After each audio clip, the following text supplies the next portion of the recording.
Joanne Taylor, you're an artist, but you're also a designer of fonts. We're using your fonts in Motion Make on the Naty stories. How do you go about designing a font? Where do you start? Okay, well, I start with, as you can see, I've got 3 books where I just play around. I write things down and I just play and play with all sorts of shapes and all sorts of different pens, and then eventually I hit on something which I think, oh, that could work. So then I will pick one out. For instance, say this one. This was one that I submitted for to have 1001 fonts. So I took it was kind of like a paper clips, and then you start drawing each letter and trying to fit it into a basic shape. Here you can see there's the A would be there, then the B would fit, and the D is that reversed, and you know, you kind of work it around like that. Then all the capitals have to be worked out, which I sketch first.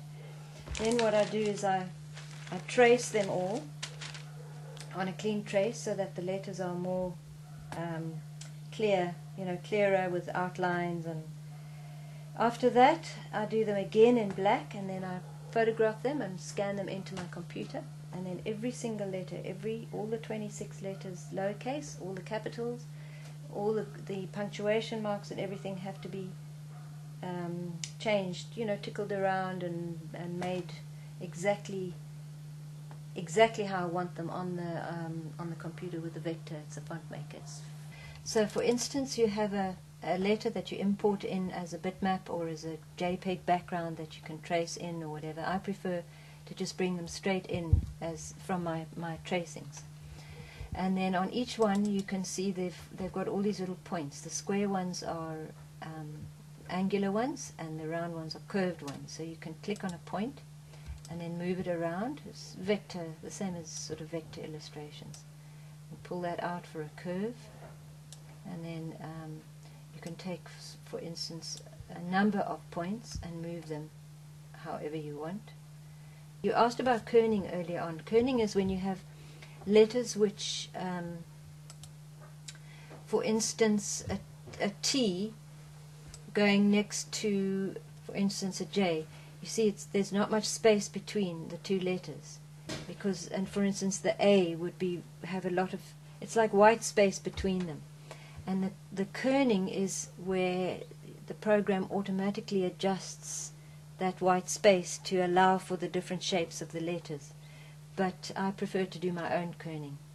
And then leading is the amount of space. If you test this, for instance, leading is the amount of space between your lines, and you can change that to make them come very close to each other, or whether you want a lot of, when you're typing and it goes to the next line, you can decide whether you want it high or low.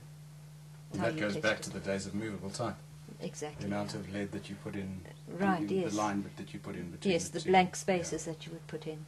And copperplate writing would have a much wider one because it's got all these flourishes on the bottom and the top. And again, I prefer to choose my own leading because I prefer a more characteristic look. I don't like things to be mechanical.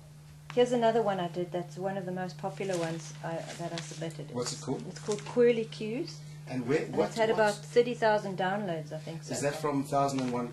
1001fonts.com. And how do you find it? Just search Joanne Taylor. Yeah, it's www.1001. All my fonts begin with Q. But if you click on my name, Joanne Taylor, and it'll take you to the ones that I've designed. And this was the first one. And can anybody use them, or do they have to be bought? No, they're free, unfortunately. Otherwise, I would have quite a lot of money from them. But then people wouldn't download them if they have to pay for them. Joanne, what other kind of artwork do you do? At the moment, I'm doing quite a lot of design work, T-shirt designs, mostly for the tourist market, commercial designs. I think artists have to be really versatile if they want to make a living from it. But I love painting the most, illustrating and painting, wacky paintings, mostly kind of whimsical, I suppose, wacky, quirky, idiosyncratic. You know. What drives you? I don't know, the smell of turpentine. What drives me? Just the love of what I do. I really love what I do. I love painting. I love thinking up new ideas. I love designing. I love using my hands. I love, I just love it. It is a passion, and it has been since I was very small. Jan, are you available for commissions? Always. What sort of In work? fact, most of my work is commissions, and because I don't work all that fast, I work in a glaze technique where the paint has to dry before I use another color on top, and so my colors I keep very transparent. So I don't do all that much painting really just out there. I haven't got stuff lying around, and people always say, oh, we want to see what you do, we want to see some of your paintings, but I never have any around because most of my work is on commission, and paint and then it's gone. How do we contact you if we wanted to ask you to do this work for us? Through Martin.